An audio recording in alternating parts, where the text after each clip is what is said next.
In this episode, we are sharing tips for coping with grief resulting from the loss of loved ones, significant others, job, health, friends, betrayers, income, and individual or family pet.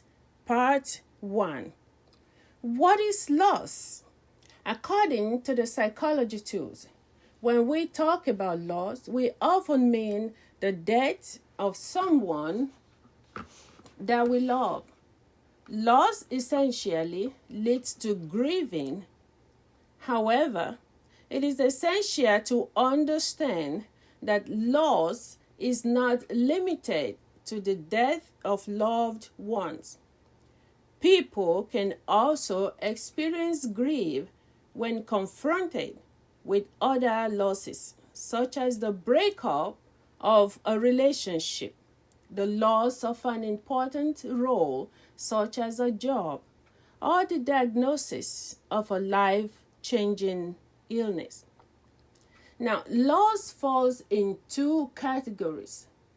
Psychological loss include the death of a loved one, divorce, loss of purpose, and more. Second, physical loss include health, job, home, possessions, and more. Both types of losses represent loss that brings change into an individual's life, often leading to grief. However, grief is not limited to death. People can have intense sorrow, reactions to any loss. Some of the following are types of grief commonly experienced by those with whom we minister. Types of loss and losses within the loss. When someone dies, you might experience many losses. Part of grieving is about recognizing what you have lost. And loss comes with many changes that are not always immediately visible. There is the physical loss of the person and their presence, and other less tangible losses, such as the loss of a shared life consisting of what you did together for each other. Next, the loss of a shared future together, including your shared hopes, dreams, and plans for the future. Another loss include the loss of your shared social life, the loss of all that you loved one did together. They might have been ones who fix problems around the house or who manage the finances of the family. Are you or someone you know grieving? So what is grief? Grief is experiencing numerous physical, psychological, emotional, social, behavioral, and spiritual responses to some loss. Grief is more than just sadness, and one might be overwhelmed by various emotions and feelings in the body as the grief changes over time. Grief is different for everyone. Everyone deals with grief in a unique way.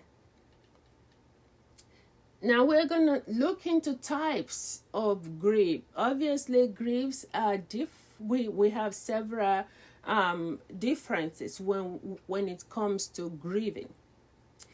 Number 1, traumatic grief. Such following a sudden and unexpected death. The grievers normal coping mechanisms are either depleted or overtaxed by the tragedy. Understandably so, the family in question, upon hearing the news of the tragedy, may become utterly shattered, distraught, and devastated.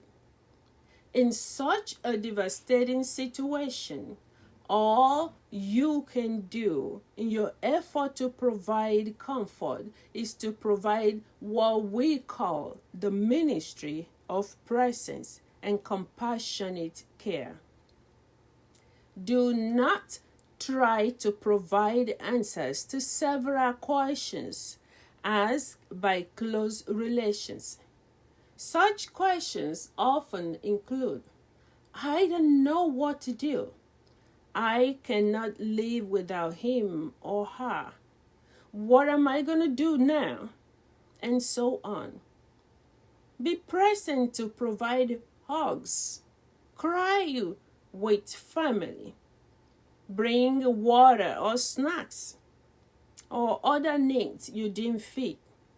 Or be there for the family. Your supportive presence will be cherished and remembered for a long time. Second, non-finite grief. This grief is associated with losing hopes, wishes, ideas, and future expectations. It also includes unexpected news of the diagnosis of a chronic illness or developmental or neurological deficit in a family member. Also experienced by parents of children diagnosed with autism, Down syndrome, hearing loss, seizure disorder, or other disabilities. 3. Ambiguous loss. There is no record of death or assurance of the individual's return. Example: 1. A missing person resulting from kidnapping, loss at war, natural disasters, terrorist attacks, hijacked planes, or simply disappearing without a trace from family life. It also includes abandonment, a child given up for adoption. I belong to this group. I was adopted at 12 years old. And parental absence through a divorce, which could also be identified as an ambiguous loss. The loss does not include the physical, yet create an intense psychological presence with continued consternation, a sudden, alarming amazement or dread resulting in dismay, panic, fear, confusion, and anxiety about the individual. Example 2. This explains the experience endured when the loved one is present but not present. So you're saying, Dr. Stevens, what do you mean? I am saying, in this situation, the person is still here with us, but also not here. Such as when a loved one has a cognitive impairment, suffers from dementia, a stroke, or some traumatic injury to the brain. Ambiguous loss has no closure, but we must learn to live with ambiguity. Although the effects of grief may be relentless, there is little resolutions. Number 3, anticipatory grief. as the name implies, in anticipation of loss, including news of divorce proceeding and diagnosis of terminal illness of a loved one. The shock is great when a loved one dies. Regardless of preparation for the inevitable, one can provide comfort and support for families dealing with anticipatory grief.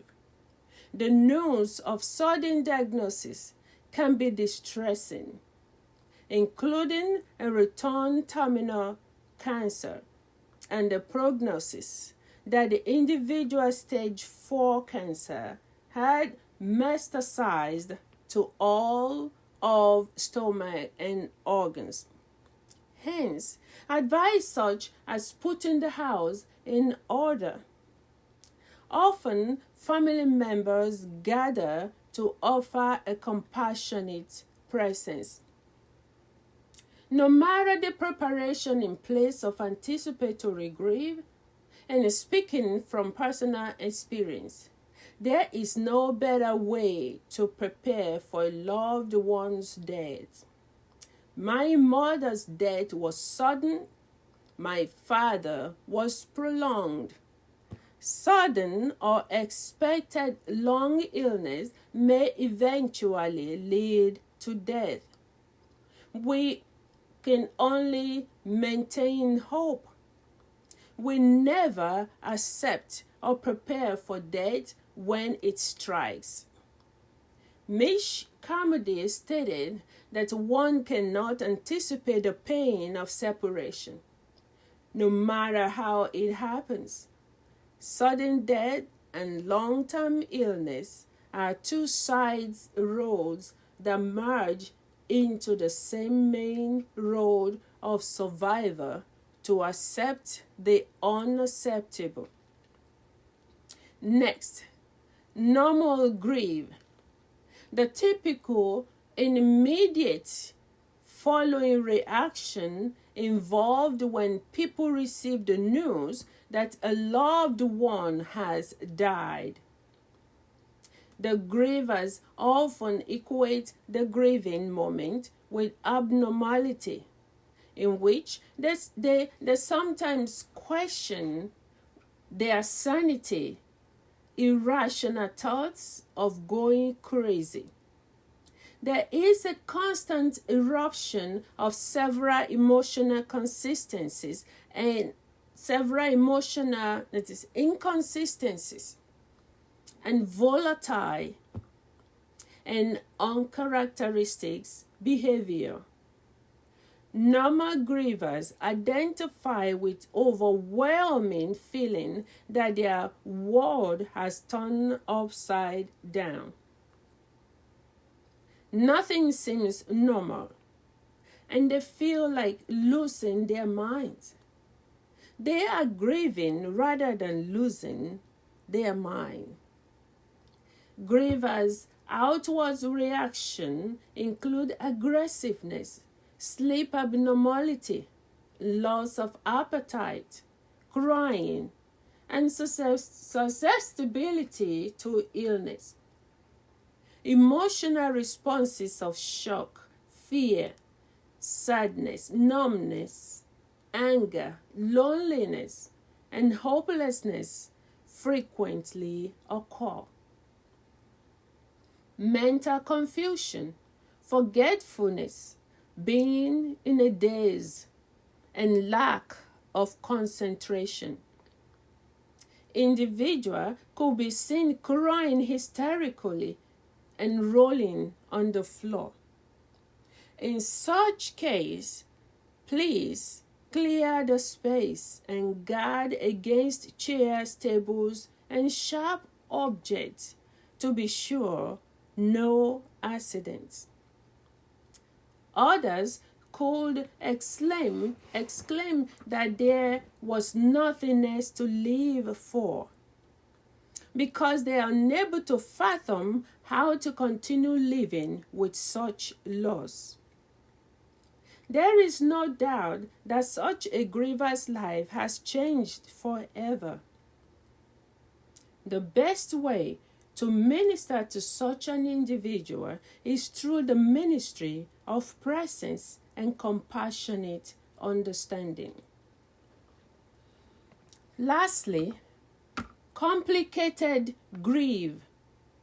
Grief is classified as complicated when it becomes chronic and disabling and morphs into major depression. Complicated grief identifies with features of post-traumatic stress disorder, including nightmares and flashbacks. Robert et al. Wrote poems which explains the sorrow that accompanies grief as, and I quote, "I walk a mile with pleasure. She chattered all the way, but left me none the wiser. For all she had to say, I walk a mile with sorrow, and not a word said she. But oh, the things I learned from her, when sorrow walked with me," unquote. The report released by Journal of the American Medical Association recalls that about 10 to 20% of people grieving the loss of a loved one experience complicated grief. Following such a loss, the acute state of mourning will subside. Individuals may remain inconsolable and may never find a substitute. No matter what may fill the gap, even if it is filled, it nevertheless remains something else. And actually, this is how it should be.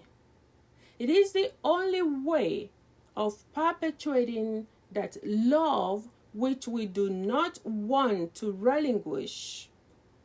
Sigmund Freud. Now, let's look into individual grieving process. People do not necessarily grieve the same way. The personality types of profiles provide an excellent example of why the way different people grieve is not necessarily consistent with another person. According to Dr. et al., the factors affecting individual grieving process include the person's unique relationship with the deceased, the circumstances of the death, previous experience with grief, the timeliness or untimeliness of the death, and the spiritual resources of the mourner. Effect of grief on an individual. There are 3 major effects of grief on an individual, which can be summed up under 1, thoughts, 2, feelings, and 3, behaviors. One might experience some of these 3. Some might experience all of the 3. And others may express none at all. Now, how you might think and remember. Let's look at the thoughts of the grieving. Thoughts about unfairness comes to mind. Worries about how you will cope. Anger at the person for leaving you. Thoughts that you can't go on.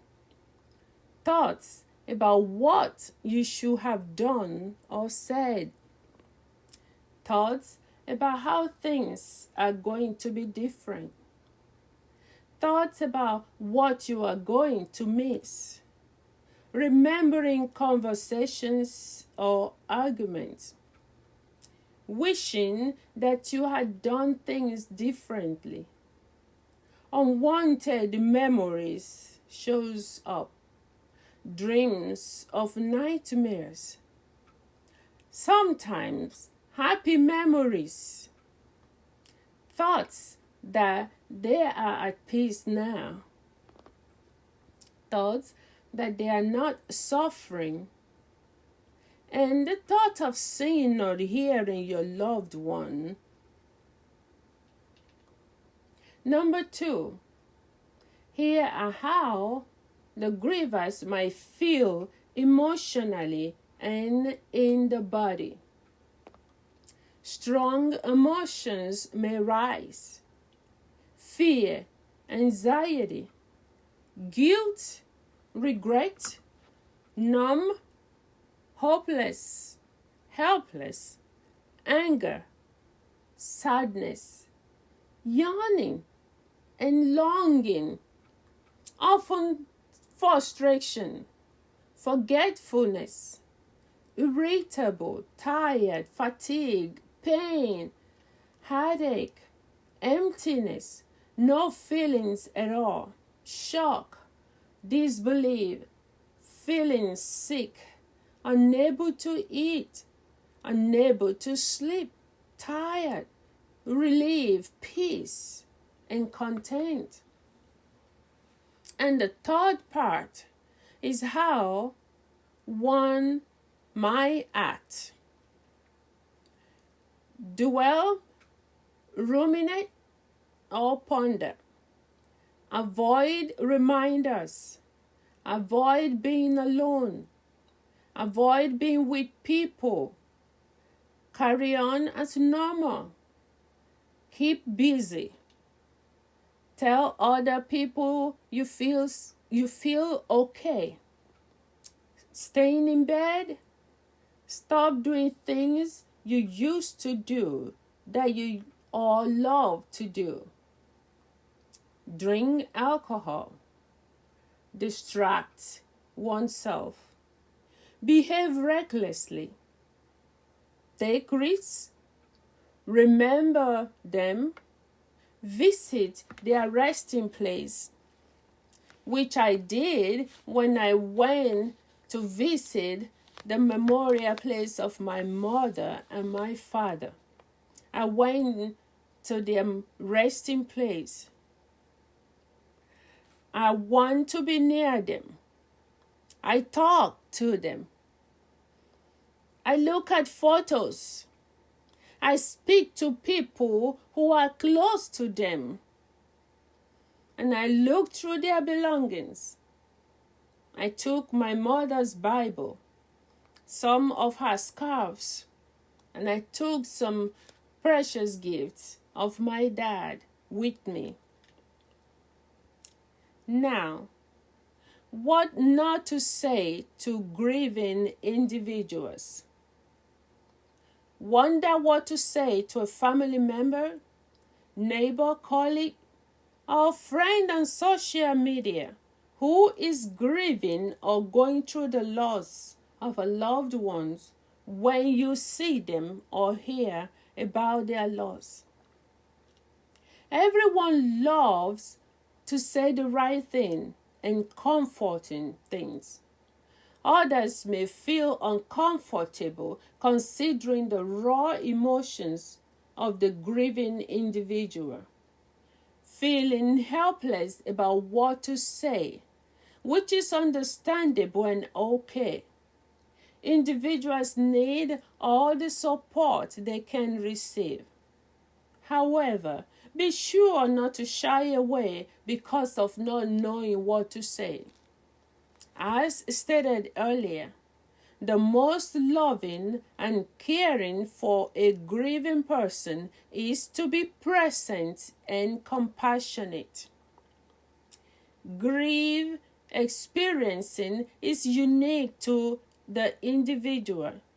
Be sure to find out what individual needs are if you do not already know. For example, say, sorry for your loss. Should you like to talk? I am here to listen. Be sure to be empathetic. Say, I have been thinking of you lately. Say, need grocery shopping? Can I cook for you? Laundry, babysit, run errands, and others. This is the crucial point. And then what not to say. Do not tell a grieving person how to feel or how to not feel. Please do not say, I know how you feel. You become the focus, leaving the grieving individual aloof. Do not discourage them from expressing their feeling if that suits them. Please do not give them a time frame such as they need to have gotten over their grief by now. Let them decide how and when to move forward. Grievers may move beyond all the stages of grief and individual shock or pain, yet grief is a lifelong process that may never completely forget the feeling of loss in some areas, even as they move on with living. Be sure to provide ongoing support as time goes on. Do not say that God gives and takes away. Blessed be the name of God. Such a statement is disrespectful to individual grieving. Please do not say it is for the best or better. Allow the grieving person to decide on how to understand their loss. As in Nigerian common saying, do not say, whoever says it is not painful, let the individual experience it and see how it feels. Please stop saying that. It's not helpful. Finally, be bold and flexible in providing comfort. So help us, God. In the next episode, we will be looking into the effects of grief, depression, and the importance of self-management or self-care. And if you have been with us this long, I encourage you to please subscribe and help us to share the message of encouragement. The Lord be with you. The Lord bless you. Amen.